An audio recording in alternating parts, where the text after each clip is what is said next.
Pandora's box is about to open wide. Hello, ladies and gentlemen, and welcome back to Pandora's Box. What's up? We're back, ladies and gents, and as you may know, or have realised, even though we are just a couple seconds into the show, of course, we're missing Obadiah today. No Obadiah. Just me and you, man. Just me and you. Takeover edition. It reminds me of Rap Radar when we were doing Rap Radar together. What a time that was. You know what? That was a long time ago now. Yeah. That we're doing Rap Radar together. Either way, I'm excited for today's show. Nice, I've got man. a lot of stuff packed in for what we could talk about. Nice. But I'll just start off. How have you been, Drew? I've been good, man. I've been good, and I've just moved to Devon recently. So probably been there a couple of months now, and it's just I'm the happiest I've ever been in my life. Yeah. Really? Location-wise, yeah. Yeah. Just absolutely beautiful rivers and rolling hills of Dartmoor. Oh, so good. Got my own studio in the garage. So yeah, spot on, man. Have you been playing around with all the different gadgets and stuff you've been buying recently? Yeah. I've got an RME interface, and it is just amazing. So yeah, I've been proper messing around in that hand sonic like thing. Yeah. Oh, I've started doing this. Putting loads of reverb and delay on the actual drums, and it just makes it sound super dubby, like, you know. Nice. So cool. But I wanted to ask you as well, man. How was your holiday? My holiday. You've just been to Ibiza, haven't you? I have just been to Ibiza. I've just got back. Yeah, man. Well, we'll start off from the beginning, right? Because it started off as the holiday from hell. Oh, right. Which is what we're going to label it as. The holiday from hell is how it started. So we get to the airport. Everything's, moving swimmingly. Go and get a pint. Nice day. I feel like that's the start of your holiday. When you get to the airport, you sit in the bar. Everyone gets a pint. No matter what time of day it is. Yeah, in the morning, in the evening, you go and get a pint from the airport lounge. Everyone's rocking up. You can see them all coming through security. Yeah, no, good time. Ready to roll. So we get there. We take the flight. Flight goes swimmingly. Good. No delays, nothing like that. Because we were a bit worried because apparently there's been like delays everywhere recently. Oh, right. In different airports. I don't know if it's like the Just Stop Oil people. Oh, okay. Or if it's something else. I'm not entirely sure. But I've just either booked way, my flights for Peru, and I noticed I'm going on the 23rd of June, but on the 24th of June, there's loads of strikes happening like at the airport as well. And I was like, oh my God, I'm just going to miss that. Yeah. So, yeah, man. Seems like a lot. I feel like that'd be the worst if you got delayed on the way to your holiday. That'd be horrible. Either way, we didn't get delayed, so that was fine. We get to the airport and we're waiting for our bags. We ended up waiting for our bags for like an hour, on the conveyor belt. Just when we got to Ibiza. When we got to Ibiza, no clue why. Like people were coming in from different flights, arriving. Their bags are all coming through. They're all happy going on holiday, and we were just sat there like, this is horrible. So the first bad thing that happened, right? My friend bought a brand new iPhone 14 recently, right? He actually broke his last phone because we were at the gym together, we were playing badminton, I believe, and then the test was how quickly could you run from one end of the hall to the other end of the hall, right? So we all had a go, and he was dedicated that he was going to beat everyone because he is the quickest out of my friends. So he decided, he was just going to sprint. For some reason, decided just to not stop or slow down when he got to the wall, ran full pace into a brick wall and just completely smashed his phone. That's savage. Yeah, it was bad. He just hit, we couldn't believe it. We were like timing him. And as he was running, I was thinking, is he going to slow down? Just full pace into the wall. It was brutal. He just wanted to get that time. Yeah, that time in fairness, it was a quick time. Yeah. It was a quick time. So it was on that side of things, I suppose it was worth it a little bit. But yeah, no, not good. Smashed his phone. So he bought a brand new iPhone 14 after that occasion. And when we got on the airplane, for some reason, his phone just completely froze. So it was just stuck on the lock screen, opened, could do nothing. He was obviously trying to power it off, reboot it, all this different stuff, taking out a SIM card, trying anything. His phone was just done. It was, and it's so lucky it didn't happen before we got on the plane. Because obviously you just nowadays you just have your boarding pass on your phone. Oh yeah. So he had all his bits and bobs on there. So yeah, we got lucky that he actually got onto the plane before it broke. But his phone was then eliminated from the holiday for the next day and a half or so until for some reason the next morning it just decided it was going to work again. So that was the first bit, right? We're waiting for these bags for about an hour, and they finally arrive. And we all pick our bags up, things I thought are you were good. going to say they didn't arrive. No, they finally did. So that was one other positive, I suppose. Although the non-positive was we had to then go get our transfer. So we all get on our transfer. It took us a little while to find it because we didn't actually know where we were supposed to be going. But eventually got on, and everyone's happy. Everyone's starting to feel like, all right, we're here. We're getting our transfer. We'll be at our place in a second. We are in Ibiza. Exactly. And I look around as we take off. I'm looking at all of my friends, and it's not quite clicked yet, but I could tell something was not there that they all had. And I was looking at everyone going, what am I missing out on here? And as I sort of looked at each person and their legs, and they just had their backpack like on the floor, I looked down at my feet and just went, oh no. So in my waiting for my bags, I decided I was going to take off my bags. It was real heavy, had loads of stuff in there, like speaker, headphones, all the different sort of stuff you want to take on holiday. And But keep close to you so you have them on hand. Yeah, exactly. Like stuff that I really wouldn't want to lose because it'd just be really annoying. So turns out I left that at the airport. Oh, mate. I literally just turned to my friend and went, I've got a really bad feeling I've left my bag. And he went, well, you've clearly have because you don't have it. And I went, yeah. So that was the other start. Already, instantly, I was like, right, I've lost all connection to those items now. They're gone. My plan was, I'll phone the airport, email the airport, whatever, figure it out. So that's what I did when I got there. They were all like, we can't see anything now, but we'll keep you updated. If anything turns up, we'll let you know. So I was like, all right, cool. I'm not going to, fly. I'm not going to get on a bus 40 minutes back to the airport just to find out what I've already known. So I just decided if anything happens, God willing, that'll work out. I won't worry about that for now. So we all get in the airport, or in the hotel, get our rooms. For some reason, this was the other thing as well, right?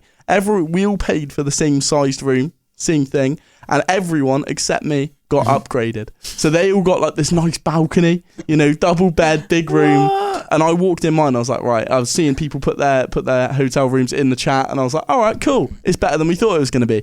Walk in mine, I had literally had the smallest room in the hotel. What? Like a literal Harry Potter under the stairs kind of room. So that was a bit brutal as well. But either way, you just move on, you get on with it. So we go outside and we're like, let's just go in the sea. Start off our holiday, get in the sea. Have a quick dip. Exactly. So my friend goes in, we're all in, and one of my friend's shorts fall down. And everyone's laughing at him. And then out of nowhere, you just hear, jellyfish! My friend with his shorts that had fallen down was like scuffling around trying to, figure himself out, get out of the way. And in doing so, because he was freaking out so much, swam directly into the jellyfish and got stung on his right arm, right? So he got stung on his right arm. Brutal. As soon as he got out, I thought he was joking at first, and then he got out and he just had this huge red mark all down his arm. I was really? Like, that's brutal. So it's like a jellyfish sting, like a bit like a rash. Then it's like goes. Not just I like almost imagined it was a bit point. like a wasp, like a wasp sting, but more like if the whole sort of tentacles across you, then it'd be like if a wasp sting was massive, kind of thing. It looked pretty brutal, to be fair. So he was freaking out and decided he was going to try and figure out what to do. So he goes back inside and. Did any of your friends wee on him? We offered, but he didn't take the offer. Instead, he went to the hospital. He decided he was going to go to the hospital for it, which, in fairness, in hindsight, probably wasn't the smartest move. Because even if he did get there and they let him in, they would have, he would have had to figure out health insurance, all that different stuff. So he actually got there, and I don't know if you know, but in Europe now, you need to have like a blue card. Oh, right. To actually get into the hospitals. Otherwise, they're not allowed to do anything. So he didn't have that. So they turned him away anyway. What? So he ended up just going to a pharmacy. I did tell him to go to a pharmacy because I was like, people must get stung all the time, right? So he ended up doing that. In the end, it wasn't that bad. He, his arm sort of recovered after they gave him the cream for it and stuff. So that was another sort of cool thing that added to it, I suppose.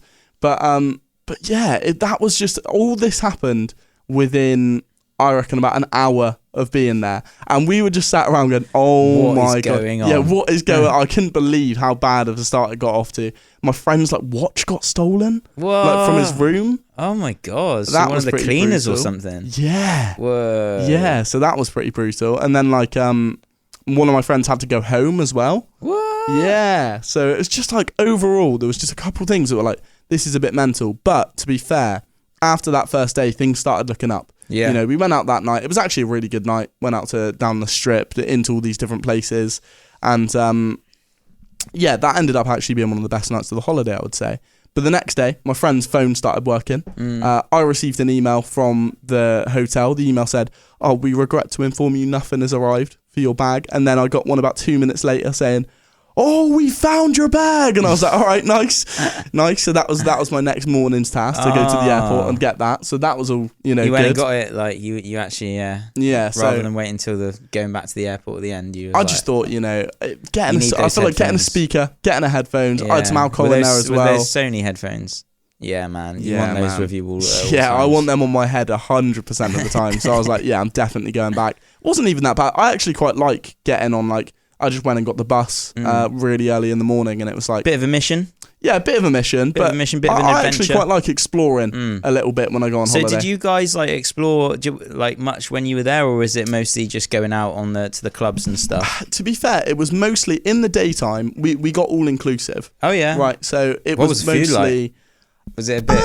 It was just sort of hotel buffet food. Yeah. It was okay. One of my friends only ate bread for the 5 days. He decided he's like the most picky eater I've ever seen in my life, and he was like, you know what, I'm not eating any of it. So he would just get a bread roll every single day, and that was all he'd eat. It was crazy. I've never seen... I was saying, I don't know how you're still functioning by the end of the holiday, because it was mental. I've never been, like, super impressed with all you can eat, or not all you can eat, you know, like, kind of all inclusive, like buffets and stuff.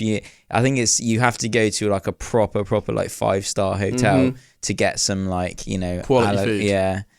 Where they have, like, the restaurants there and stuff as well, and you can, like, book into those. Like, yeah, definitely. I mean, it was fuel at the end of the day. Just it was fueling you up for the nights out. Yeah, it was handy. You know, you walk in, grab a plate of whatever you needed, and then you were good to go. We definitely made up for it with the alcohol, though. Yeah. In the hotel.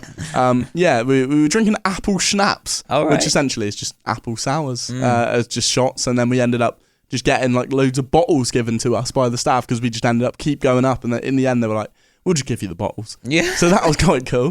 Nice. But yeah, no, it was a really good holiday. Like the second day we went on the flying fish, which is a bit dangerous, I thought. Do you know what the flying fish is? Is it like a banana boat? Yeah, kind of. Yeah, like one of the inflatables that they'll, like, tie to the back of a jet ski. And we went on that. That was actually really fun. So our whole rule was you're not allowed to hold any of the handles. So we ended up essentially just wrestling on the flying fish the whole time it was speeding around, having a bit of a Royal Rumble, essentially. Nice. So that was cool. That was definitely quite cool. Although one of my friends fell off, because we were all just pushing each other off, obviously. And they stopped the boat, and then the flying fish just started sinking under the water. So it was all from the front. So I ended up going head first over the flying fish, banged my leg on, like, a load of metal on the way back. So that was another thing. But to be fair, that wasn't dangerous. that bad. It was, bro. I thought that after. As soon as it started sinking, I was like, whoa, this is a bit brutal. But yeah, no, that was still quite good. We went to a place called Pasha, which was like the craziest nightclub. Yeah, I've heard of Pasha. It's real funny. Meg's mum would always say she in Ibiza once. She went to a Pasha club, and she got up on there's like podiums there where girls get up on them. And that. And she'd always say after that she was a dancer at Pasha. Nice. Yeah. Cool. Yeah, claim to fame, but she wasn't really. She just drunkenly climbed up there one day. Yeah, she was a voluntary dancer. Yeah. Pasha. That's the craziest club I've ever been in, though. Yeah. It was, like, labelled as a super club, and to be fair, I wish we went into more super clubs, because was it huge? It was massive, man. And it was like we when we first got in there, it was like a bit crazy. It was a masquerade party as well, so everyone was wearing these, like, golden masks that were really cool. And we got in onto the dance floor, and the first song that played was, like, the vampire song. Oh, right. And everyone was like, but all the lights, like, turned up really white as soon as it came on, and it just felt a little bit like demonic. You had all these, like, demon dressed girls, like, all dancing on the stuff. That sounds mental, man. Yeah, man, it was crazy. And I didn't even end up drinking that night, but we ended up staying until, like, 6:30. Nice. Because it was just one of those ones. It was just a vibe. Yeah, it didn't get boring at all. Because every time you'd look up, there'd be another person like flying over your head on some weird like zip line or something.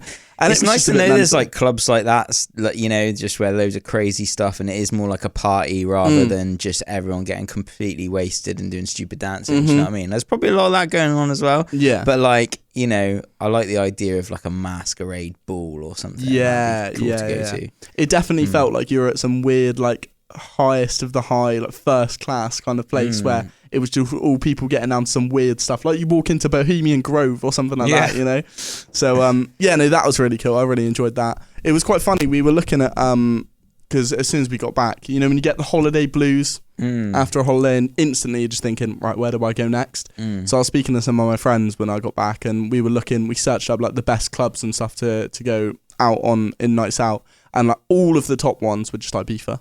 Were they? Like pretty much every single one. So they really take it seriously over there, which is pretty crazy. Yeah. But overall though, it was a really good holiday. Good holiday. That's what we like. Exactly. Yeah, exactly. I'm going to Peru at the end of the month, so that's going to be pretty cool. So is that the for one? 10 days. But is that the one? What are you actually getting up to when you get to Peru? So I'm going to. I've got a pretty crazy story actually. So I'm going to a place called Blue Morpho Retreat Center, and it's like an ayahuasca ceremony center retreat space with Hamilton Salva, who I've talked about on the pod like a few times. But yeah, it's called Blue Morpho, and you know Blue Morpho butterflies. They're only in South America or that part of the world, and they're massive, and they're like that luminous blue color. I don't know, maybe get a picture up. Yeah. And our new place in Devon. It's like, you know, kind of out by the woods and everything, like massive garden and stuff. And I was just in the studio doing some looping, but with the garage door open. Meg's friend was round, and she comes round and she's like, Drew, you gotta come and see this. So I went into like our static caravan, and there was just a massive blue morpho butterfly just in there, just on the window, just that. And I was like, what is going on with that? Because they're you know, they're not native to this country at all. And and Meg picked it up, and it was just like, wow, big blue morpho butterfly. So I saw that as a bit of a sign about going at the end 100%. Of the month. But yeah, there's a butterfly and otter sanctuary quite close to where we live. So I reckon it got out of that and came flying over. But still a bit peculiar that you're literally going to somewhere called Blue Morpho and there's just a blue morpho butterfly. I've got it up on the screen as well. Oh yeah, cool. Yeah, so that's a blue morpho butterfly. They look so cool. Yeah, man. And they're big as well. They're big, and they're underneath of them. I didn't think it was a blue morpho because you see the underneath bit of it there. If you go up a little bit, it's all like all the circles. And stuff. Yeah. That is mental. I thought, because I saw that it wasn't a blue morpho, but that's literally just the underside of it. Right. So it was definitely one of those, like 100%. That's a cool looking animal, man. Yeah, it's just so cool just to see that. See, it's compared to his hand, it's like pretty much the size of a hand. Yeah, that's awesome, man.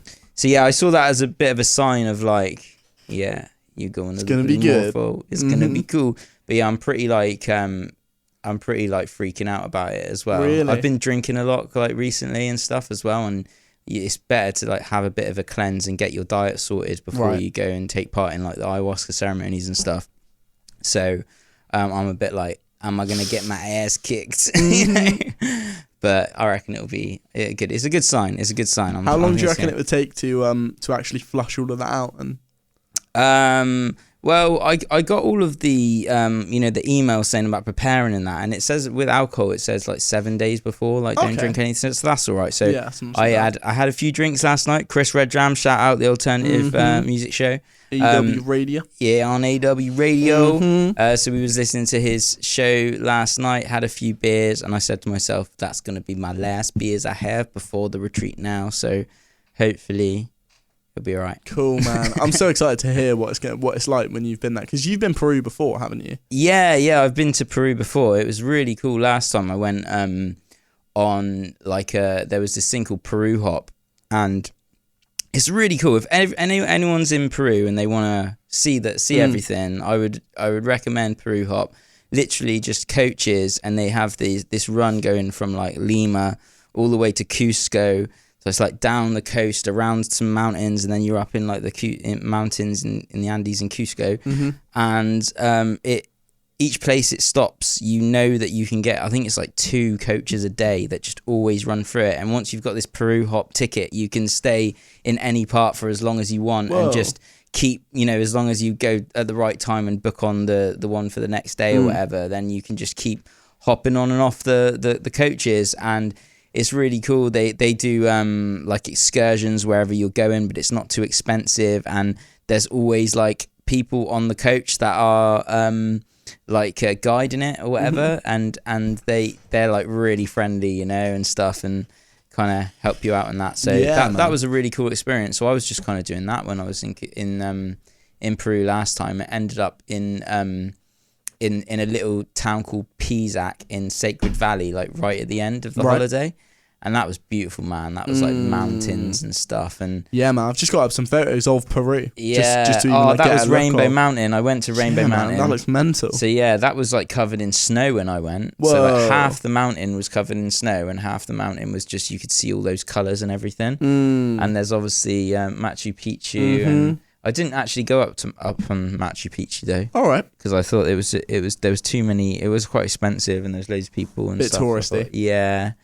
Yeah, and that's that looks like Lima. So that's like Lima. So Lima is right next to the coast. So you get absolutely amazing seafood. Yeah. And it is the first time I ever tried like ceviche. Have you ever tried ceviche? What's ceviche? So ceviche is like it's like a load of like fish, like different cuts of fish and stuff, squid and all of that. But they mix it with like lime juice and like some different things. Right. And the lime juice actually cooks the fish. Man, so it doesn't cook it with heat. But because of the chemical reaction that happens with it. Yeah. So it actually makes it edible and cooks the fish in like thing. So yeah, ceviche is pretty much like raw fish, but just with like lime and that. But it's so fresh because it's like right next to the coast and everything. Yeah, man, that sounds good. Yeah, it was so mad as well. What I thought about Peru, it was like every place you went, because I was like going on that coach and stuff. Like it was just a complete different like landscape. And so one minute you'd be like up in the mountains, and then the next minute you'd be in like a desert, And it's just like, it's like crazy. Yeah, man. And Nazca as well. Nazca was so cool. So you heard like the Nazca lines, and it's a really, really dry part, so it all looks like desert and everything. Right.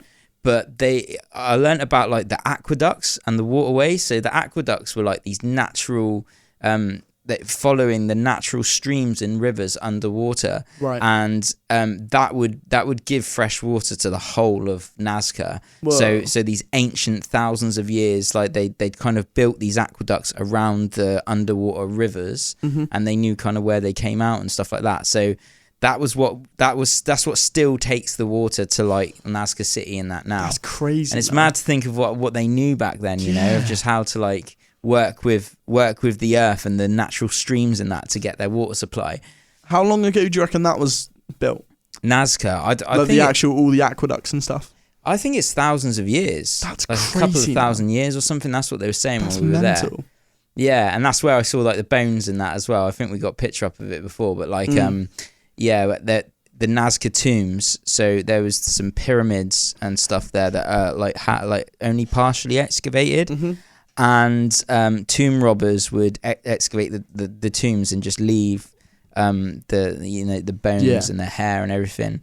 And the women never cut their hair back then, so you just had these like dreadlocks that were as long as a person, just like all wrapped up on the floor and stuff. So absolutely so crazy. Cool, so cool. How much foresight you have to like understand you're building something that would be used for thousands of years as well. That's just crazy. Yeah, they're the Nazca lines. They look crazy, don't they? So yeah, man. They were they're kind of like etched into the ground, but because of the way that the wind is and the kind of the heaviness of the material of the stone, it never like washes like.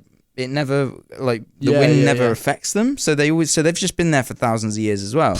And what the guy was telling us when we were there is it was like a map. So if you look at where, like, the kind of, say, like, the monkey, there's the one that's the monkey, and where, like, the monkey is, where that would be pointing, if you walked in that direction, you would get to the jungle. And it'd be almost like it was like a directional mapping system that they would have to the different tribes that were around in Peru and the different kind of communities and stuff like that. And like the one that was the eagle, you would get to the Andes Mountains and, or the condor.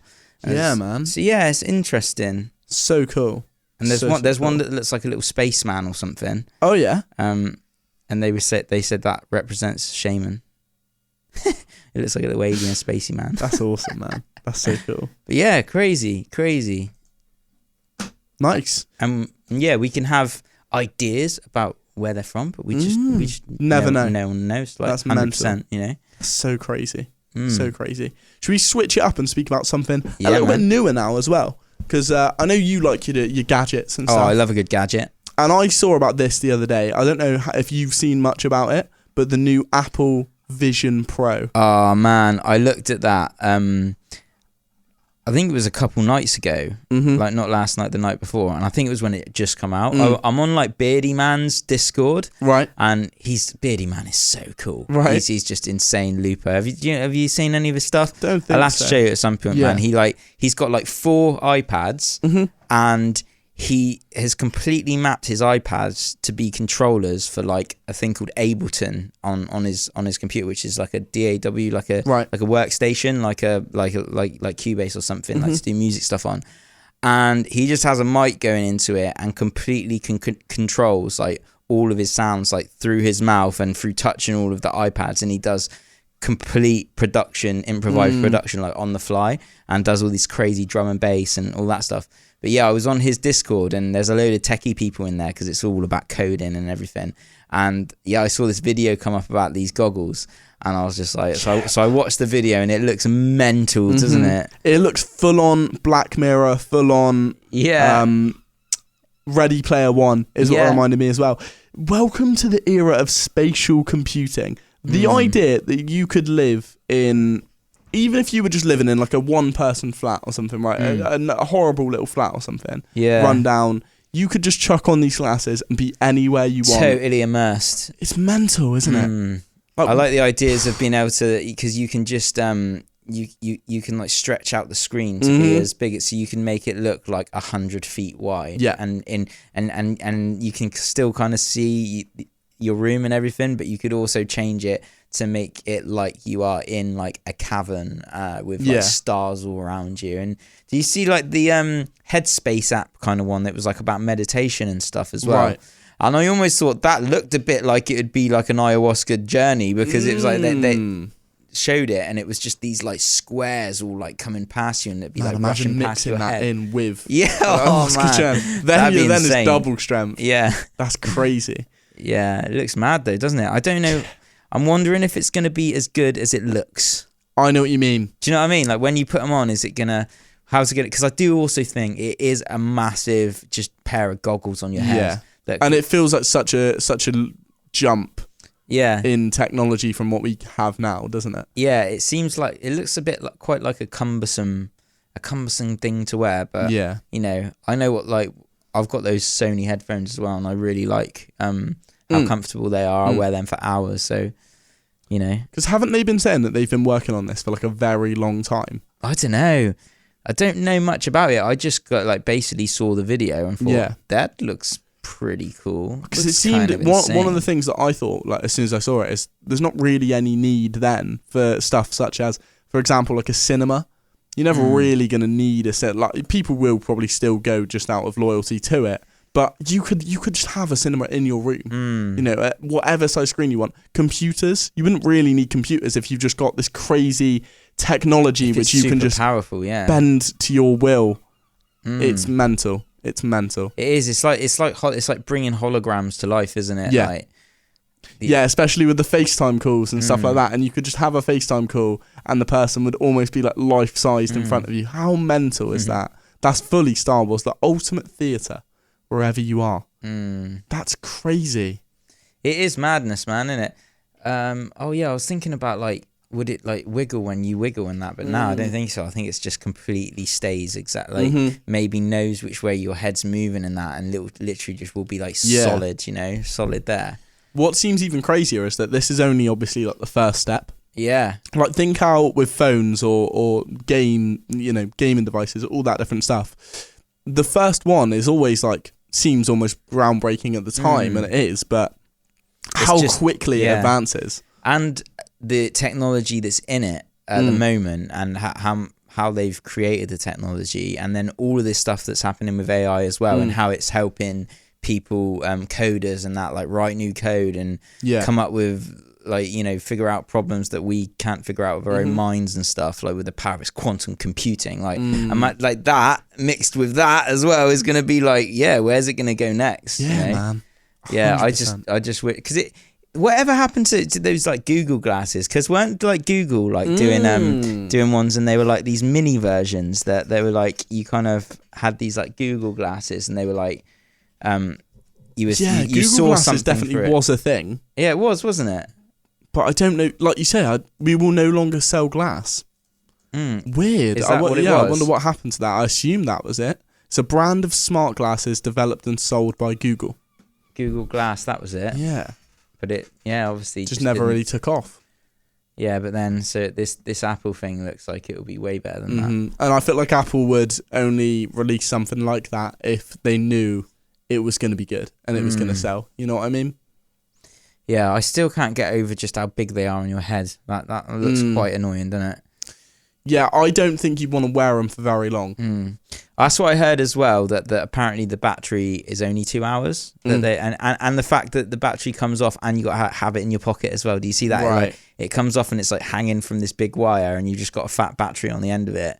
And like that might be quite annoying. Yeah. Unless you can like hot swap them and keep it going. But you know, a lot of movies are over 2 hours long now, aren't they? Yeah, exactly. Good point. Very good point. Yeah, it seems like if they were going to upgrade one thing, you'd have to think it would be a way of somehow making it look or feel smaller. Yeah, it looks massive, doesn't it? It looks huge. That looks so uncomfortable. This huge cumbersome thing on your head. Yeah.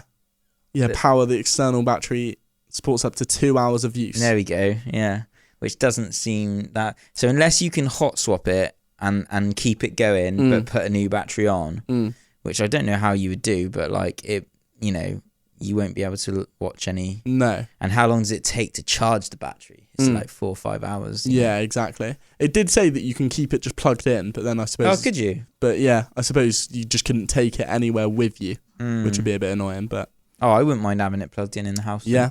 Like, yeah, definitely. Plug me in at the wall, baby. Yeah. I'm going to watch some crazy stuff. Look at that. Imagine just making your like bedroom the moon. Yeah. How mental is that? This would have never been like even comprehensible. What? 10, 15 years ago? You know, it's crazy. Fully Black Mirror stuff. Mental. Little mini OLED screens in each eye. Like full spatial audio as well, so everything feels like a full experience. Like with the way that it sends the audio out of these little bits on the side, like directly to your ears, but just like from outside, kind of like, that seemed a bit weird as well. Yeah, because they've tried that with different headphones before, haven't they? I don't know which headphone company does it, but they have almost like neck ones. Oh, right. And it's just like something you wear around your neck. And it's almost like a speaker, but because of the way it works, it's only you can really hear it. Your ears, yeah. I've used one of them before in like a shop, and it was quite cool. Was it? It was quite cool. I can't imagine hearing things like that way. No, it was quite freeing, I suppose, and actually a good way of getting around. Like if you don't like wearing headphones or wearing headphones all day, then that's quite a good way to get around it, I suppose. But yeah, man, technology is coming on crazy. I definitely want one though. Yeah. Was it like $3,500, I think, or $3,500? $3,500. So yeah, and it's only going to be in the US at first, so they better get it over here quick. Better get it over here. Yeah, I would definitely try it out though. I reckon it'd give me a headache, but I reckon I'd try it out. That'd be cool. What's the first thing you do? Game or movie? I think, you know what I think I would do first? I think I would see what I could change my surroundings into. Oh yeah. So I think I'd yeah. like to but like I was saying, like make my room into the moon or something, and just see what that looks like. Yeah, I would like watch something, but like 'cause there was this bit in the video where she was kind of watching this movie or something, and then you just see the room slowly just changing, and it just all goes dark and like this like massive like almost like the moon or something, you know. Yeah, that'd be so cool. So they were showing someone that was like listening to music, weren't they? And they were just like lying on their bed, and then their whole ceiling just becomes like the sky. That's crazy. So cool. So cool. Do you want to hear about an interesting person now? Yeah. This is someone that I was doing a bit of research on this morning when we discovered that we would be doing this episode. Tarrare. Have you ever heard of Tarrare before? No. I will get up a photo of Tarrare on here as well. He was the hungriest man to ever live. The medical mystery of Tarrare. So I've just got like a big interesting thing about this guy. Such a crazy character. French spy. Yeah, this guy's mental. This guy is mental. So should we just get straight into it? Yeah, man. So today's competitive eaters are renowned for consuming dozens of hot dogs in a single sitting, but the unusual eaters of old performed much weirder feats. Medieval reports describe people consuming hearty helpings of stones, spiders, and snakes, among other poisonous things, and showmen were making a living touring Europe on the strength of their strange stomachs by the early 17th century. That in itself is pretty mental, isn't it? Like, I almost wonder if... weird stuff. Yeah, I almost wonder if, like, we would be able to do that if we understood... Or if we didn't understand how bad it was for us. Do you know what I mean? Because I suppose the reason that they would have been able to eat stuff like stones... Like, I don't reckon I could eat a stone. But I feel like if they didn't know just how bad that would be for them, then perhaps that's why they could get that down. Do you know what I mean? Yeah, man. Have you seen... There's this film, and I can't remember what the name of it is. And it has Willem Dafoe in it, right? As the carnival man, and it's like this weird thing where it's like a traveling carnival, and people like join the carnival, and they're like this little community and stuff. But the drunks, he picks up drunks, and he does this thing where he turns the drunks into like these freaks, like gets them hooked on like opium, and then just keeps giving them and keeps them in a cage, and then he, as a part of their, is this a man or a beast, and would put him in this like little pit and make him like rip the heads off chickens and like eat them, and like, you know what you're saying about like weird to create like a spectacle of it. Yeah, I don't know if it's like this is like based on like a true thing or anything. That sounds like it's based on a true story. I've heard before of people that were like almost like abducted into the carnival scene, and just like made to be freaks, and they just weren't allowed to leave. Like you said, kept in cages. And he would do that, like that with the drunks, like just give them a little bit of alcohol every day, mixed with opium, so it gets them proper hooked to it. And then would chuck them in this like pit, and people would be like, see the beast, eat raw, eat a raw chicken's head. Crazy. People would have paid to just see anything back then as well, wouldn't they? And not rules like there are today. No, definitely not. Definitely not. I don't even know which one that one's called, man, to be honest, looking through this. But and it has that other actor in. He's like, do you know Limitless? Have you ever seen that film Limitless? I don't think Limitless is really cool as well. It's about a pill that can unlock like all the potential of your mind. All right. So you become like and it's like a new drug that comes out that basically like unlocks the potential in your mind. Yeah. And he was the actor. It's almost like Neuralink. Yeah. Crazy. Yeah. It's Bradley Cooper. It's mental to think that all these different concepts and ideas from movies that seemed so outrageous at the time actually don't feel that far away now. Yeah. Oh. Is it Nightmare Alley? I think it might be that. That did pop up with both of them. So that would make sense. Yeah, that's it. Nightmare Alley. I reckon that's what it's called. Yeah, man, that looks like it. Yeah, there's the carnival, like old school carnival. It's a real good movie, actually. I would recommend it. And he becomes like almost like becomes like a psychic man. Yeah. It's super cool. It feels pretty cool. That's cool, man. And I recognise her as well. That's awesome. Yeah. Anyway. Cool. Back to Tarrare. But it's reminded me of that. Yeah, no, that definitely 100%. 100%. Because they would have done anything to get in that sort of carnival, because I suppose it would have been a bed and food. Yeah. And that's all a lot of people were sort of aiming for, I suppose, at the time. So anyway, continuing on. The Great Eater of Kent, a 17th century English labourer named Nicholas Wood, entertained fairgoers at country festivals by consuming 60 eggs, mutton, 3 large pies and a black pudding in a single sitting. In the 18th century, one Charles Tile of Dorset ate 133 eggs in an hour, alongside large quantities of bread and bacon. He then complained that he hadn't had a full supper. That's mental, man. If I make like a big sort of bacon sandwich, eggs, man, that'll do me for like so long. Yeah. So imagine eating 133 eggs. Man, I don't think I could ever eat an egg again. No. Sometimes if I have like 4 boiled eggs on their own, I'm a bit like,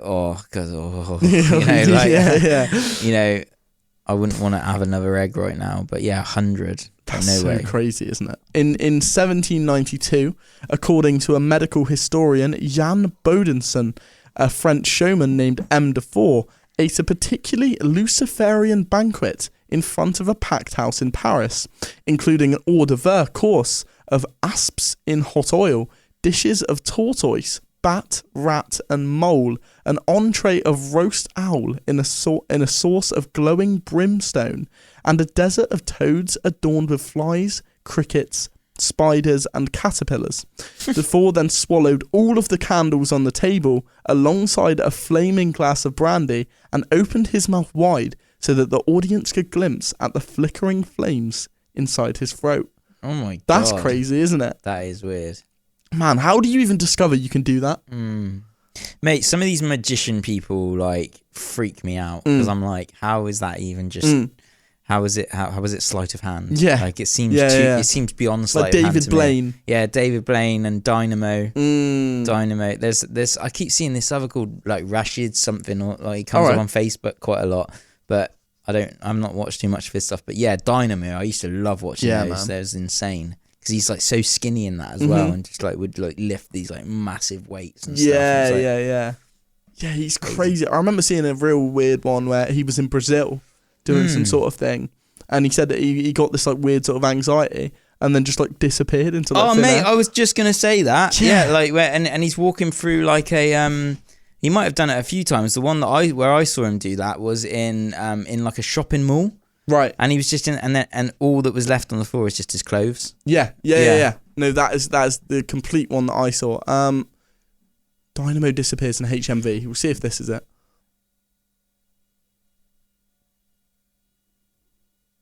Yeah, see, that's mental, isn't it? Yeah, he just walks off, and you see his clothes drop to the floor. Jedi what is Ghost going style. on with that? You know, and people will say, "Oh, it's all just camera tricks," but I don't know. It looks freaky to me. Still cool. I'm quite a gullible person. Yeah, I feel like it's quite fun to go along with that kind of stuff, though. Yeah, I'd rather be fooled than understand the trick. Do you know what I mean? Do you believe in magic? Exactly. Anyway, continuing on with Tarrare. He was the most amazing eater ever recorded. An 18th century French showman able to consume his own weight in beef by the time he was 17. It's unclear whether Tarrare was his real name or a nickname, as Bonbon Tarrare was a popular French expression at the time used to describe powerful explosions, and Bonderson speculates that it may have been applied to Tarrare because of his prodigious flatulence. Tarrare's appearance was reportedly relatively normal, except for an enormous mouth stretched wide over badly stained teeth, and a distended belly that hung so low he could wrap it around his waist when it was empty. He was also said to sweat constantly and emit a powerful odour.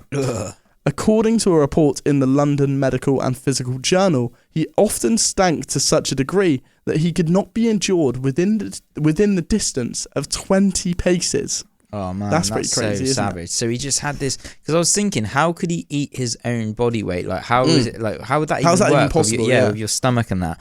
But it seemed from what you were saying there that it was almost like stretched out and he could like wrap it around his belly. So it almost like he didn't get fat everywhere else, but his like stomach would just like super stretch out. Yeah, it's crazy. It's crazy. A medical marvel. Absolute madness. Born in the French countryside near Lyon in the early 1770s, Tarrare ate so much that his parents kicked him out of the house when he was in his teens. According to Bonderson, Tarrare then spent a while touring the French provinces in the company of robbers, whores and vagabonds, before taking up employment with a travelling quack, swallowing stones and live animals to draw attention to the charlatan's dubious medical cures. So like you said, just basically went around and was swallowing live animals and stuff like that. He left the quack's employment in 1788 and made his way to Paris, where he performed on the streets, swallowing baskets of apples, corks, flints, and other objects. After one such show, he suffered an acute intestinal obstruction and had to be carried to the Hôtel Dieu hospital. After being treated by the surgeon there, he was offered to show off his talents by swallowing the man's watch and chain. The surgeon was not amused and replied that he would cut Tarrare open with his sword to recover his valuable possessions. Imagine that. Imagine just curing a guy and he was like, I'll swallow your watch. And you're like, what? That's pretty crazy. Man, that's mental. When we thought about eating, he was eating stuff. Mm. Like I thought he was just eating loads of stuff, not actually like metal and yeah, things he could like eat anything. Yeah. It's crazy. That's bad. It's bad for you, man. When the Revolutionary Wars broke out, Tarrare signed up with the French army. The military rations weren't enough for his appetite though, and he was soon taken to the hospital at Salts, complaining of exhaustion. Despite being given quadruple rations, so he was given 4 times the amount that everyone else was given, and he was chowing down on all poultices in the apothecary. His needs remained unsatisfied, and the military surgeons were so amazed that they asked to keep him there in the hospital for experiments. While there, Tarrare ate a meal intended for 15 German labourers, including 2 enormous meat pies and 4 gallons of milk. Oh, mate. He also ate a live cat, breaking open its abdomen with his jaws, drinking its blood, and later coughing up the fur and skin, as well as puppies, lizards, and snakes, which were said to be a special favourite. He even ate a whole live eel in one, leaving the bones to settle in his stomach. The doctors, which included one M. Corville and Pierre-Francois Percy, one of the greatest military surgeons of his day, declared themselves astonished. That's pretty crazy. I'll get up a photo of what an eel's bones look like as well, because on one of the videos that I was watching about this, they were showing this, and like, if he ate the whole thing whole, this is what he would have had like inside his stomach. Is like this crazy skeleton of like all these different sharp bones, and he just somehow was fine. So I mean, it's savage, like how that was like just traveling through his body, all the bones and like the metal and like everything. Like I genuinely can't even did it break begin it down, to understand or? how you would be able to do that. Yeah. So did he just poop it all out? Yeah, I assume he must have, but how would you even? It gets even crazier as we go on. So I'll just continue on and we can speak about it. No, that's not it. Yeah, that is not it. There's still a lot to go. Oh my God. After a few months in the hospital, the military board inquired about when Tarrare might return to duty, but the doctors were unwilling to part with their fascinating subject. As Bonderson describes it, M. Corville came up with an ingenious, if bizarre, plan to make Tarrare useful for both science and military. He would courier documents with his own body. First, Corville asked Tarrare to swallow a wooden box with a document inside. 2 days later, Tarrare returned from the hospital latrines with both box and document in good condition. After a repetition of the experiment at French Army headquarters on the Rhine, Napoleon may have also been there, which is quite an interesting thing. Tarrare was officially employed as a spy. His first task, to deliver a message to a French colonel held prisoner in a Prussian fortress. Interesting. So we'll leave that there for now because we've got to go into a track now. But when we get back, we will continue with the interesting story of Tarrare. Cool. Tarrare. Yeah, I just realised that I'd run out of time. Oh, that's cool, man. That is fucking mental. So what? I mean, did he poo out the box or did he like puke it up? How do you poo out a box? Yeah, that's what I mean. That's what I thought when I was reading that. I was like, I'm not sure that. Yeah, that's mental, isn't it? Like how big? Yeah, crazy, ridiculous. Just take a little while to load. What day did you say you were going to Peru? The 23rd of June. Cool. So, Not long now. Yeah, I'm freaking out a bit about it, but it'll be alright. You just worry that you're going to react like badly to the. Yeah, I don't really go in altered states that much anymore. Like, right. I used to do it quite a bit and stuff, but I just don't. So I'm like, just being in that like psychedelic realm of geometric craziness. I'm just gonna be. And it's a bit like, am I gonna freak out? Like, you know. Is Meg going as well? No, I'm just going on my own. Right. So, but there's this dude that I've been like chatting to. He's really cool. He's like a coach and stuff. Mm-hmm. And he's going, and I've been like doing these calls, these like weekly calls with him and that. Like cool. Like in like another group of people, he just does these free like calls that you can log on to. So it's gonna be pretty cool that he'll be there. And there's this other girl called Barrett Perlman, who was like she's an ex-wakeboard professional wakeboarder from America. Cool. She's gonna be there as well. So like, they're two people that I know are going. Yeah.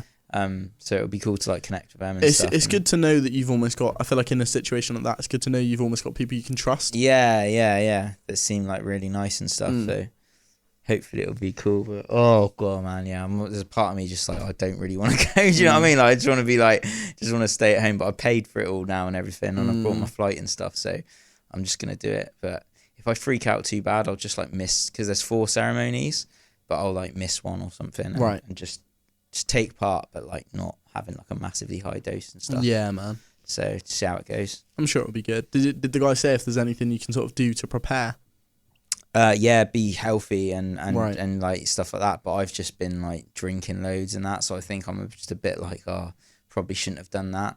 But with moving in the summer and that, and just like it's just been, I've not been too like conscious about stuff. I've just been like kind of, just drinking and eating, and I was working out a bit, but I've not been working out as much and that. So I'm not like physically and like mentally probably in the best place. Like that, say if I've been preparing for a couple of months before, I'd be, I'm just a bit more like, yeah, for sure. So yeah. Sure. I suppose it must be even like a little bit harder to do that when you're down there as well, because it must be such like nice, especially with the weather at the moment. Yeah, like it sort of comes to life around this time, doesn't it? That whole area. And I just love having like a beer or like a cider in the sun and that, So I've been drinking like pretty much every day, but literally I'm not having another drop now before going away. So I reckon that'd be cool. I was thinking I might go teetotal. Oh, nice, man. I might. Well, I don't know about teetotal, but I think I might just like not drink as much.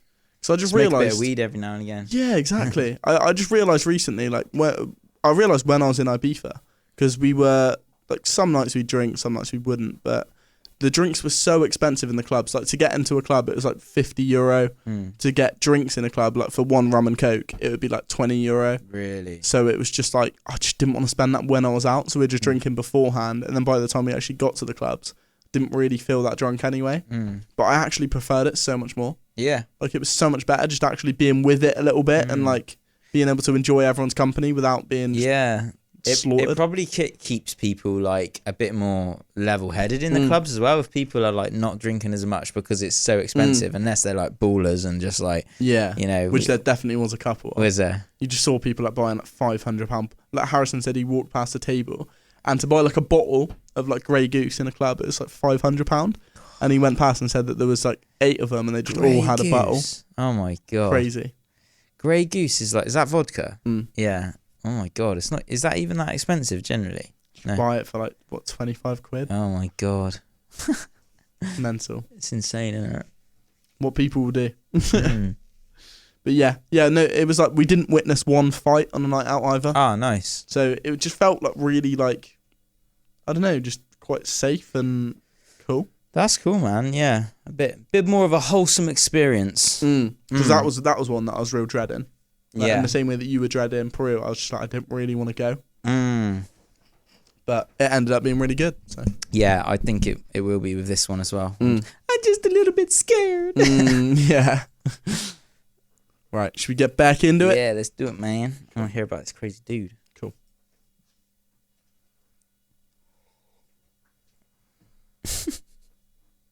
What a song. What a track. We need to bring back those crazy loopy tracks. Yeah, man. I'm looking forward to hearing when you guys get back on it, because I used to love listening to what you guys got up to every single time. Of course, those two tracks. That one was Tome of Woe, before that Apocalyptic World. Apocalyptic World. So cool. I love that track. Anyway, what were we doing before we went into those two tracks? Well, we were giving you a history lesson on the man with the hungriest appetite to ever live. His name's Tarrare. He was French in the 1700s, and where we left off, he's just been appointed as a spy, and he has to basically eat boxes of information and take them out and then just poo them out or throw them up. We don't know whether he's We've pooing got them no clue. or he's throwing them up, but they coming back out. I reckon he was pooing them out, which sounds How would you crazy, poo out a doesn't box? it? Yeah, Like, that is like... and like all the different animals and bones that he was eating as well, man. Crazy. However, Tarrare's mental abilities were apparently dwarfed by the powers of his stomach. According to a report in the London Medical and Physical Journal, Tarrare was almost devoid of force and of ideas. And so, while the army officers told Tarrare he was swallowing papers of key strategic importance, the note that he was entrusted with simply asked imprisoned French colonel to report back on any information he might have about Prussian troop movements. So he was basically sent thinking he had he was the man. You know, he had the big important sheet. No, he did. They just gave him like a little sort of note that, you know, it wasn't the end of the world if he didn't even get it.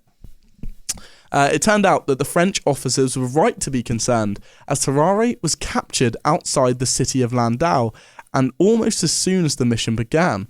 This may have had something to do with the fact that he didn't even speak a word of German. So they basically just dropped him off in Germany. This man who was running the streets, like eating random stuff on the streets, you know, live cats, stuff like that. Couldn't even speak English, or not English, couldn't even speak German. And no surprise that, of course, he got captured. The poor glutton withstood a strip searching and whipping without betraying his cargo, but after a day with the Prussian counterintelligence, he finally confessed. The Prussians tied him to a boghouse and waited for his digestive system to deliver the goods. When it complied, however, they were enraged to discover such a banal message inside the wooden box. They believed, as did Tarrare, that he was carrying crucial military intel. The Prussians beat him brutally, then subjected him to a mock execution, letting him get as far as the scaffold before calling off the executioner. So they basically were like, "Now we're just going to worry this guy, send him up," which seems pretty brutal in itself, doesn't it? You actually think you're going to die in that moment. I suppose better than actually killing you, but still pretty sketchy. Understandably terrified by his ordeal, Tarrare returned to the hospital, begging Dr. Percy to cure him. Unfortunately, all of the reported solutions for excessive eating that Percy tried, tincture of opium, sour wine, tobacco pills, copious amounts of soft-boiled eggs, all proved to be in vain. Tarrare found himself unable to live on the hospital's food and snuck out to butcher shops and back alleys, fighting street urchins and animals for scraps of decaying carrion. Oh my God. He even drank the blood from other patients at the hospital and was kicked out of the hospital morgue several times for trying to eat the corpses. That is insane. That's crazy, isn't it? Several of the doctors complained that Tarrare would be better off in a lunatic asylum, but Percy defended his presence at the hospital. That is, until a toddler mysteriously disappeared from the wards, and Tarrare was the prime suspect. No. The furious doctors and porters finally drove him away for the hospital for good. So I don't think they ever had any proof that it was him. Oh my God. But they clearly pretty much knew that he just ate a child. Mental. That's insane. Mm-hmm. For the next 4 years, Tarrare's whereabouts are unclear, but in 1798 he showed up at a hospital in Versailles, so ill he could barely rise from his hospital bed. Tarrare believed that his troubles stemmed from swallowing a golden fork, but the doctors recognised him as suffering from advanced tuberculosis. After a month after Percy was notified of his admittance, Tarrare was struck with terrible diarrhea and he died a few days later. Oh. The doctors were loath to undertake an autopsy. Apparently, the corpse had become prey to horrible corruption soon after his death. But the chief surgeon at the Versailles Hospital overcame his disgust and opened up the cadaver. He found that Tarrare's gullet was unusually wide, and when the jaws were forced open, they could see all the way down into Tarrare's enormous stomach, which was covered in pus and filled almost the entire abdominal cavity. The liver and gallbladder were similarly oversized, and according to the London Medical and Physical Journal, the stench of the body was so insupportable that M. Tessier, chief surgeon of the hospital, could not carry his investigation to any further extent. Crazy. So you could see inside his stomach from down his mouth. How mental is that? Yeah. Just complete, freak of nature. The cause of Tarrare's extreme gluttony has never been diagnosed. According to Bonderson, no case resembling Tarrare has been published in the modern medicine, and while the reports of his eating habits beggar belief, they were recorded by some of the foremost medical authorities of the time, and well known among the Parisians who delighted in his macabre displays. Percy wrote in a memoir, "Let a person imagine all that domestic and wild animals, the most filthy and ravenous, are capable of devouring, and they may form some sort of idea of the appetite of Tarrare." Whoa. Crazy. What a guy, man. Yeah, it must be mad to just be just that hungry all the time as well. Just you cannot satiate your thirst or your hunger. Yeah, and he just completely couldn't control himself either, because it was just fully body's I need it. When a child tried to eat multiple dead bodies, oh man, it was he would go and drink the blood of other people that were getting that's just crazy, isn't it? Just crazy. Damn, man. Damn. That puts man versus food to shame, doesn't it? Crazy. Yeah, crazy, ridiculous. Anyway, on to the next thing now. On to the next topic. What else have you got for us then? What have we got for you? What should we learn today? Well. What would you like to learn? We actually saw Obadiah earlier today, and Emily, and of course, it was a nice little visit. It's a very nice little visit. We definitely should do a full one with Emily, a full podcast in the future. That'd be cool. But yeah, they were telling us about the history of the green dye and the history of the colour green death. So I just thought we could have a little look about that as well, because it sounded pretty cool. So apparently in 1775... Is that a picture of that looks like... that might be the shade of the green then. That's all right, isn't it? Yeah. You can see why people liked it. But still pretty crazy. Essentially, in 1775... the discovery of a deep, vivid green led to a fashion craze lasting for more than a century. From the start, Scheele knew that the pigment he had developed was highly poisonous, but he also realised that it was unlike any other green pigment available on the market. The lucrative lure of bringing this deadly hue to manufacturers, cloth dyers, artists, and more worldwide proved irresistible to Scheele. So it just sounds pretty crazy, doesn't it? Basically, there was this crazy colour of green, which I believe all these photos are sort of reflecting on, and it was just completely poisonous to everyone. So much so that even though it was being, put into dresses, put into wallpaper, people still wanted it in their house and to actually wear the clothes. And we need to actually find out exactly what it did to people, but it just sounds crazy. Its vibrant colour can be found in clothing, wallpaper, toys, candles, dyes, and more through the end of the 19th century. Gowns, hats, gloves, and socks were dyed with it, sometimes making the wearer ill through touch alone. Whoa. Children in green rooms were documented as wasting away, and women in green dresses were struck ill, swooning in droves. The ingredient that made the colour in Scheele's green so vibrant was also responsible for its deadliness. That ingredient was arsenic. Oh. Man, that's crazy. You hear isn't about it? arsenic as a poison, don't you?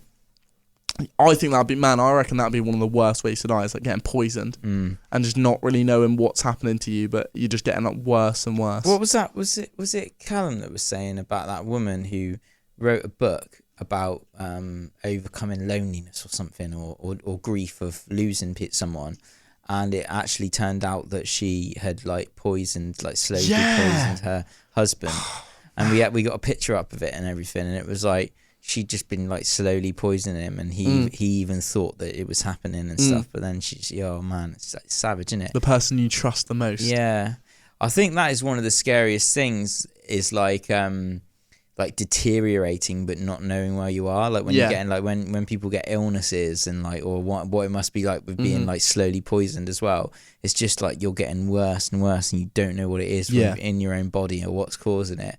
Like, that's a horrible way to go.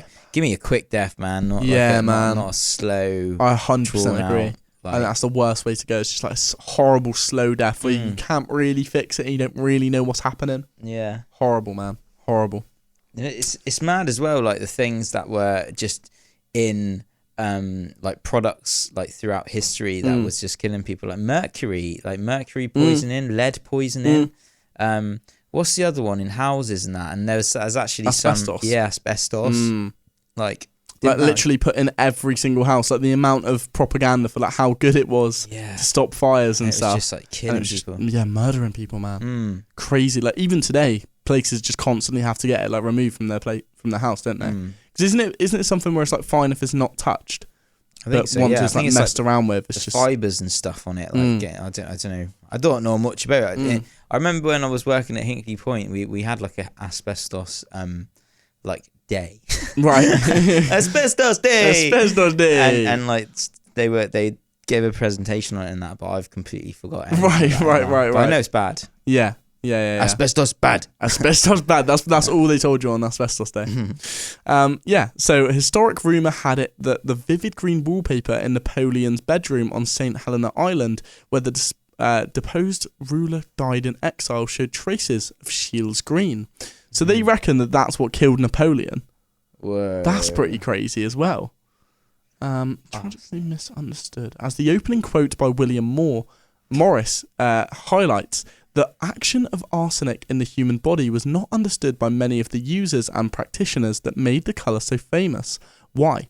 Because the arsenic did not affect everyone the same way. Some people exposed to the paint would fall ill, while others with a similar exposure did not. However, a tragic pattern soon emerged.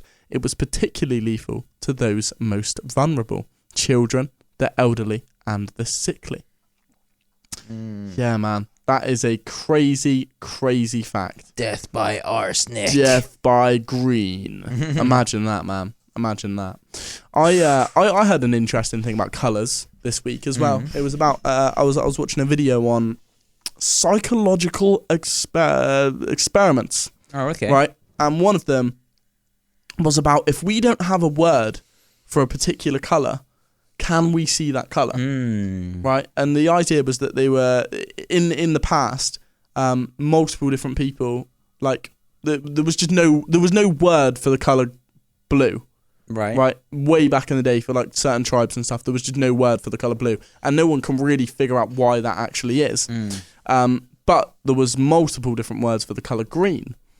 So people, obviously there would have been blue things there. They even explained in writing stuff like the ocean, which obviously, as we know, is blue, or the sky. But they would always describe it as sort of like a weird green colour.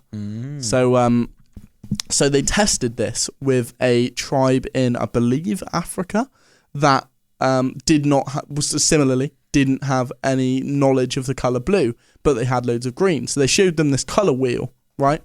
And there was maybe 15 different colour greens, or I think they're all the same colour green, and then one colour blue. So to any of us, it would be like distinguishable. We would instantly go, oh yeah, that one's the different one, that one's blue, right? But they were showing it to these people, and they just couldn't like see the difference. Whoa. Like it was almost like they were looking at it like completely confused, like what is blue, what is different here. Then they showed a colour wheel of once again 15 different greens that were all the same, and a different green that was slightly different in colour to the other greens, we probably wouldn't even notice, right? If you showed us a photo, we would be like, oh, they all look the same.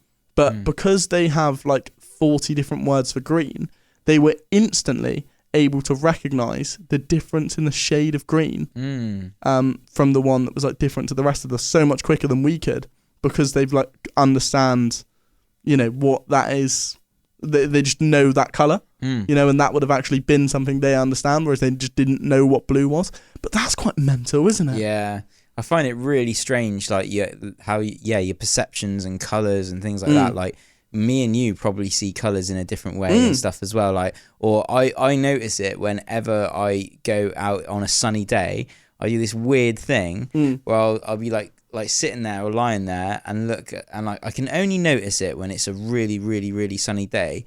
But if I cover my left eye and look just through my right, and then I cover my right and just look through my left, the colours look different. Really? Yeah, like not different as in like blue looks like red or something like that, but just one, you know, like a slightly different shade or something. Yeah, you know, like when on the cameras where you can turn it warmer or cooler.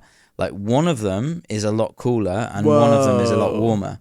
So I'm like, what? You know, that's just because of my genetic makeup of my eyes makes my perception of those colors like so different. Yeah. And I think it's just the same in nature. When you think of like dogs see different, they see like no colors at all. Much. It's just like yellow and blue, which and must green, be weird, you know.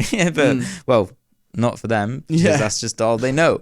But yeah, it is, isn't it? It's just a strange thing. It's like it's just a perception thing, and like we know like reality based on our perception, but others are probably going through a completely different reality with a lot less blue. I did hear that blue was the least common color in nature. Really? Yeah, but there is a hell of a lot of different greens. Yeah. So I was reading about it, and people were saying, or wherever I was reading was saying that that is a reason why like tribes and things will be able to see so many different shades of green, because of all of the leaves and knowing the different plants and everything. You would have to, and hunting, your eyes would have to be able to differentiate all of these greens, because most of it is green, and you still need to know what you're getting. You still need to see the animal. You still need to like pick the right plant and stuff like that. So it was a lot more necessary to develop like the ability to like see shades of green, but because there's hardly any blue in nature, because you do get it on sometimes on like peacocks and stuff like that. There are a few animals that have like, or blue tits, like they're birds, or berries or stuff like that. Like you do get some blues in animals and plants and that sometimes, but it's just a lot more rare than green. What shocks me about that is that even though like definitely there would be more green in terms of nature, but blue obviously has the constant of the sky. Oh yeah, exactly. So there was always going to be blue there. So they would have seen the colour blue, which makes it like mental to me that they wouldn't have ever gone, oh, this is clearly different from that tree. Yeah. Do you know what I mean? Yeah, definitely, man. And is it as well, think like, you know, necessity of what you're doing. Like if you're in a tribe, like how much time would you sit looking at the sky, or you know, if you're in forests and it's covered, like, do you know what I mean? Like how much of the day you would be in complete open vast plains looking up at the sky, or how much you'd just be looking at like leaves and whatever you're going through. You know? So it's weird, isn't it? But is there sort of an idea that there is more colour out there that we can't see?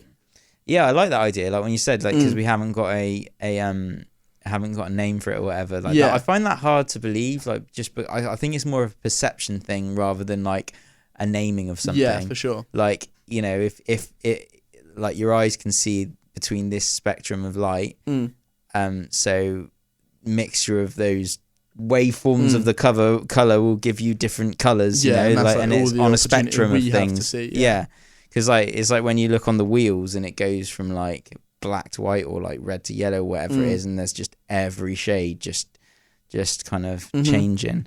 But yeah, it's interesting. It's weird, like that when you look at the bit rates in cameras and stuff as well, like that's important for color. I can't remember the names I can't remember the numbers off the top of my head, but the difference between 8-bit color and 10-bit color is like astronomical. So like the amount of shades that it can represent in like pixels of color from 8-bit compared to 10-bit is like a massive difference. So like, you know, they say about shooting in, it's getting a bit nerdy now on like cameras and stuff, but like on Vlog, have you heard of like the so like a color profile that cameras will film things in is called Vlog, and that is basically like a really flat, like, so if you looked at it, it'd just look like really like no contrast or anything. It'd look like, and then you have to add the contrast and add the color like back into the image.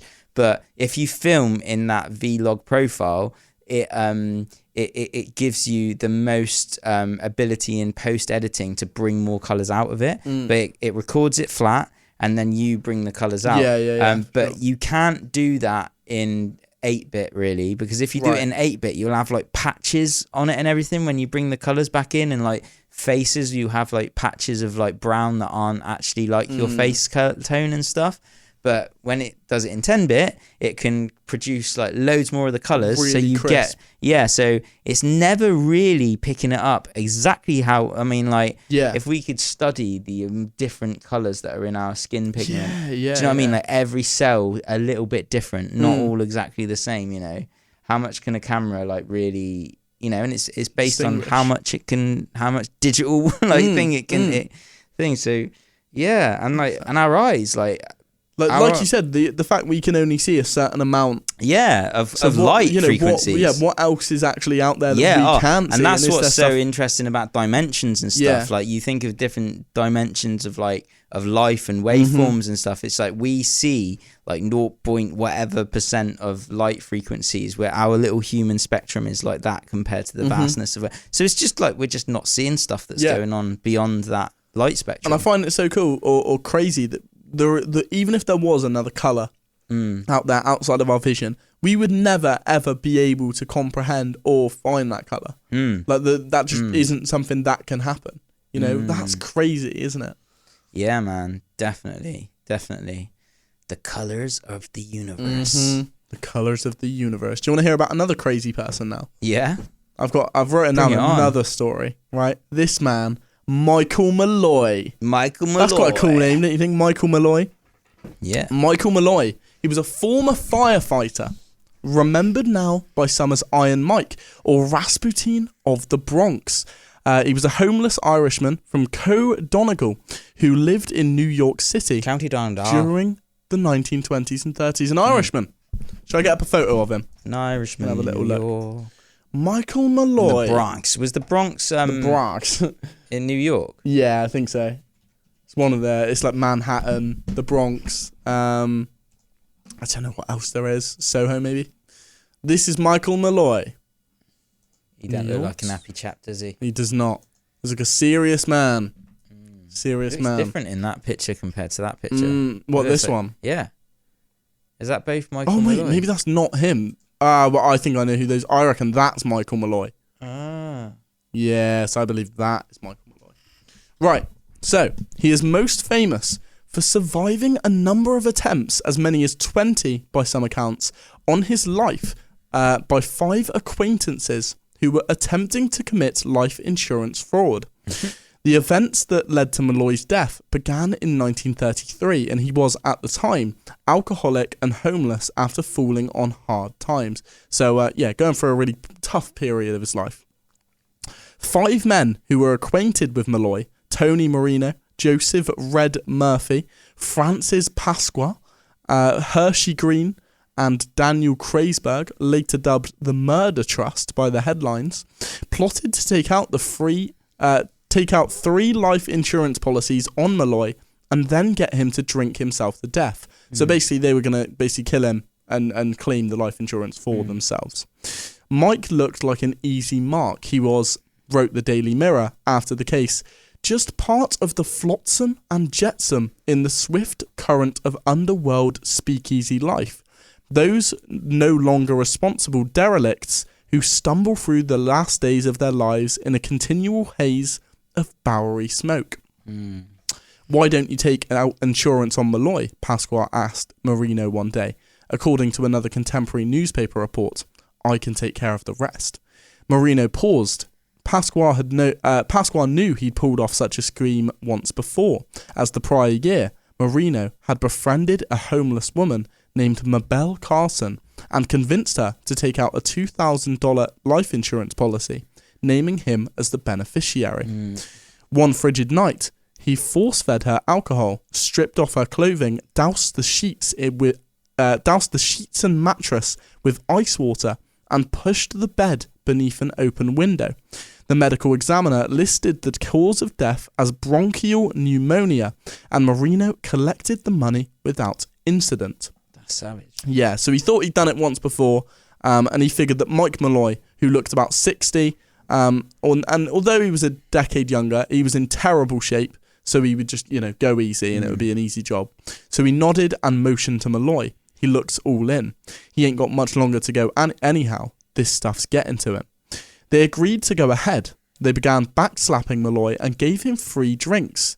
Malloy, accustomed to getting the bum's rush because of his lack of funds, was so thrilled that he eagerly signed a petition that would help elect Marino for local office. But what he actually signed was an insurance policy from Metropolitan Life and 2 from Prudential. The gang even provided Malloy with a crash pad in the back of the bar to sleep off his hangovers. So he basically just put him on 24/7 drinking, and he could just crash back out in the bed whenever he wanted to. Little did they know just how tough Mike was. When it came to survival, he could match Rasputin, the Russian monk whose enemies needed many attempts before they finally succeeded in killing him. The first part of the Michael Malloy plot was successful, probably achieved with the aid of a corrupt insurance agent, and they stood to gain over $3,500, which was roughly about $67,000 in 2019. Wow. If Malloy died an accidental death. Marino owned a speakeasy and gave Malloy unlimited credit, thinking that Malloy would abuse it and drink himself to death. Although Malloy drank for a majority of his waking day, it did not kill him. To remedy this, antifreeze was substituted for liquor, but still, Malloy would drink until he passed out, wake up, and come back for more. He would just be drinking antifreeze and think it was oh man, that's savage. Antifreeze was then substituted with turpentine, followed by horse liniment, and finally mixed in rat poison.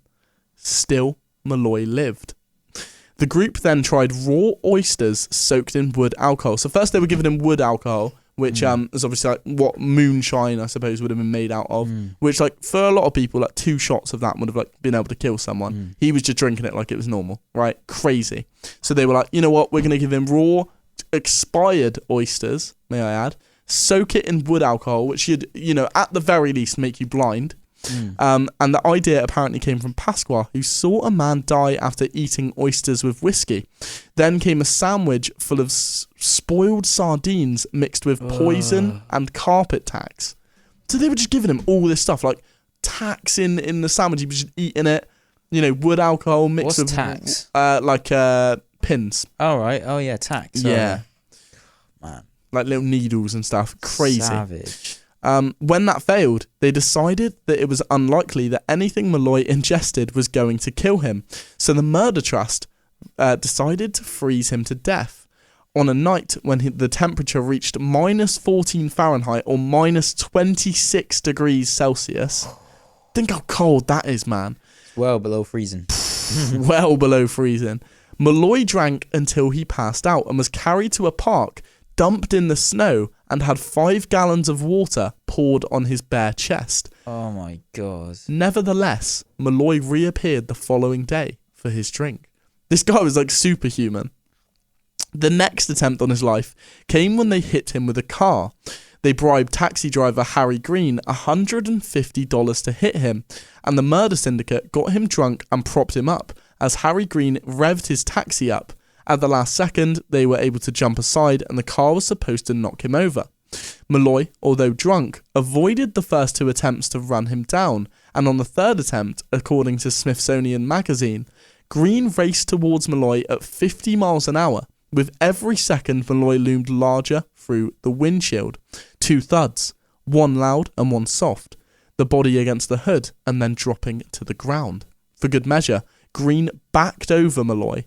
The gang was confident that Malloy was dead, but a passing car scared them from the scene before they could confirm. 5 days later, with no reports or death notices for Malloy, the gang began to fear the worst, and sure enough, the door to Marino's speakeasy swung open, and in limped a battered, bandaged Michael Malloy, looking only slightly worse for wear. Oh my God. Crazy, right? The gang had finally had enough at this point, and on February 22nd, after Malloy passed out for the night, they took him to Murphy's room, put a hose in his mouth that was connected to the gas jet, and turned it on. And finally, this killed Malloy. Death occurring within an hour. So even then, that's quite mental to have that happening for an hour, and he still was living until he died. He was pronounced dead of lobar pneumonia by a bribed doctor and quickly buried. Despite this, the murder trust failed to divide the collected loot evenly and fought over it. Eventually, police heard rumours of Rasputin Mike in speakeasies all over town, and upon learning that Michael Malloy had died that night, they had the body exhumed and forensically examined. The 5 men were put on trial. Green went to prison, and the other 4 members were executed in the electric chair at Sing Sing. Unlike Mike, none of them survived. Crazy. So karma. What, poor Mike. Poor Mike. At least Mike. he got the most out of his drink, I suppose. Yeah. Was there, going in every day. But yeah, I assume that's what I assume these people are on the photo. I reckon those are the people of the murder trust that were coming to kill him, because they got the police things there. But yeah, man, another just crazy, crazy story. The man that could not be killed. The man that could not be killed. Mate, there's just so much crazy stuff that's happened in the world, isn't there? Mm-hmm. It never ceases to amaze me. No. All these mad stories that we come up with on the pod. Yeah, it does feel like how are there constantly these just like enigmas that come through and just Freaks seem to be able to get through everything. We talked about Tarrare earlier on, of course. And Mike the Durable, the Irishman that couldn't be killed. Crazy. Absolutely crazy, man. I also wrote down some notes about some different psychological experiments from that video I was watching as well. Oh, yeah? So I find these really fascinating, man. Like all the different experiments that teach us about, the body and the mind and how we actually work and function as humans. Just find it like fascinating stuff. So have you ever heard of a man, well, he was called HM, right?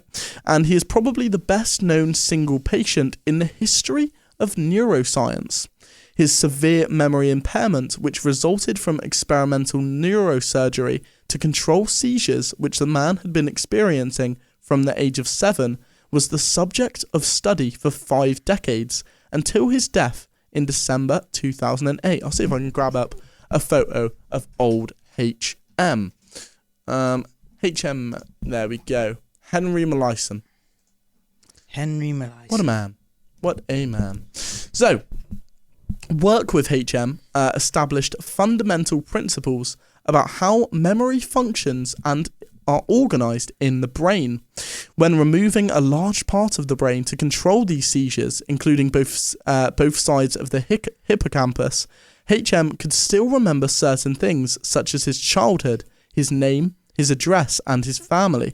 He could not remember things leading up to the surgery, and although he had a normal short-term memory, he was not able to create any more long-lasting memories, forcing him to live the next 50 years of his life trapped in a 30-second loop. Oh, man. Imagine that, man. That's savage. Mm-hmm. That is savage. And what makes it even creepier is that he must have been getting older, and whenever he saw himself or whenever he looked down, his last memory would have been him as a child, and now he was this old man and he couldn't put anything together, and that must have just been his constant perpetual fear of what is going on. Yeah, it's scary to think of that, and even people just getting older and Alzheimer's and stuff and you just forget things that literally have happened yesterday. So when I took my granddad to hospital and he was and we got out of hospital and we're oh yeah, back home now, and he's what do you mean? He's you've been in hospital for the last week. No, I haven't. I haven't been to hospital. And it's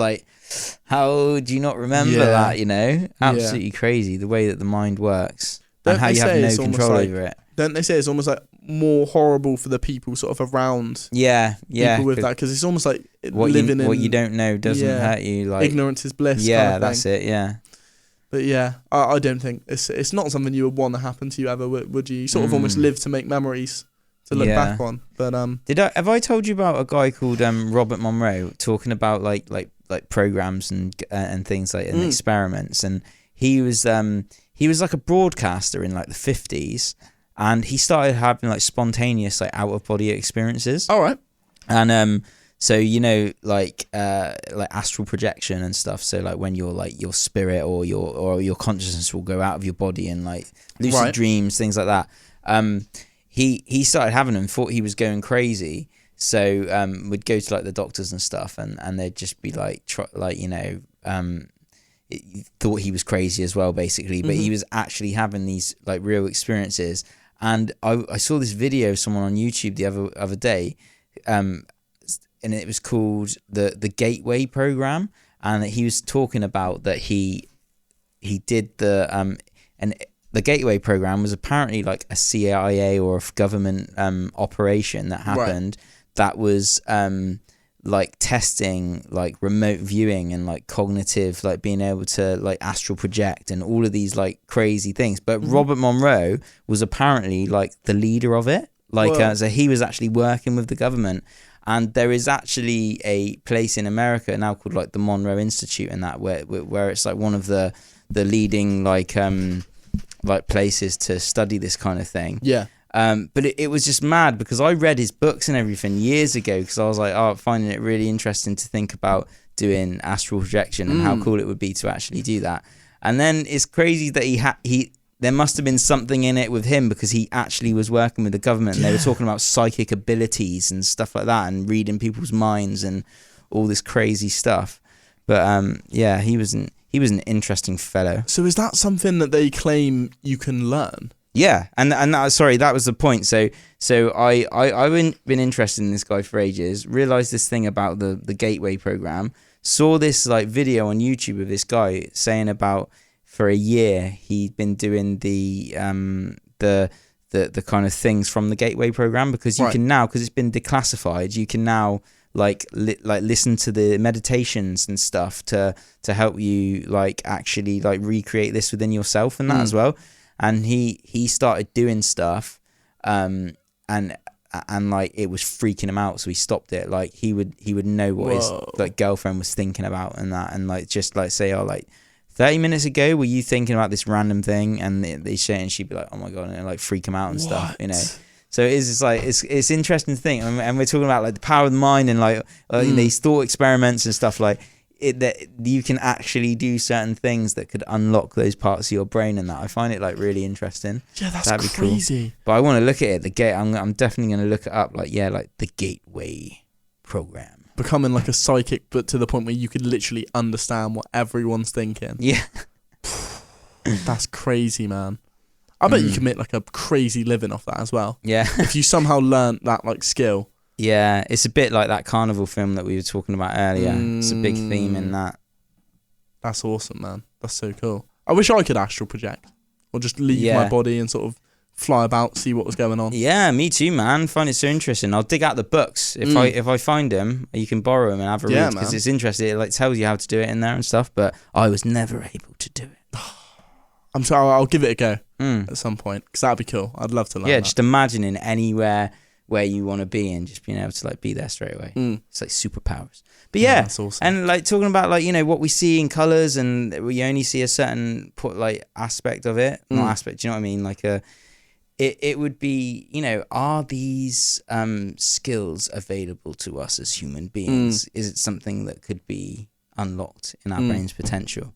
Yeah, man. Interesting. Yeah, 100%. It's cool as well, like how the brain works. Like with this HM guy, this is like another little fascinating bit about it, where one of the tasks, I haven't even written down what the task was, but I know what it was off my head. He basically was given the same task like multiple times of having to draw a shape in a mirror, but he obviously couldn't see the paper, so he would just look at the actual mirror to see what he was drawing. And every time he'd do it, he'd forget that he'd done it before. It'd be like the first time he'd ever done it. And imagine how hard that would be to do for the first time. But they discovered that over time, each and every time he did it, he got better and better at doing that certain task, which then went on to prove, and that's why he was almost like, there's so many different things they learnt about him, and that was one of the main things, was that they learnt in your memory, long-term memory is split into two different ways. So obviously he couldn't remember events, he couldn't remember like names, situations, anything like that from his long-term memory, but he was able to still develop the long-term memory of motor skills. And like it almost shows that you could develop a skill without even understanding. Yeah, it's not even about knowing what you're doing. It's just like your hands know what they're doing, That's crazy, isn't it? It's not, it's almost like a subconscious memory rather than a conscious memory. Exactly. Exactly. Yeah, but that just seems crazy that you could like teach yourself to get really good at something even without even understanding why you're good at it yourself. Yeah. So cool. So cool. Shall I hit you with one last interesting one now? Man.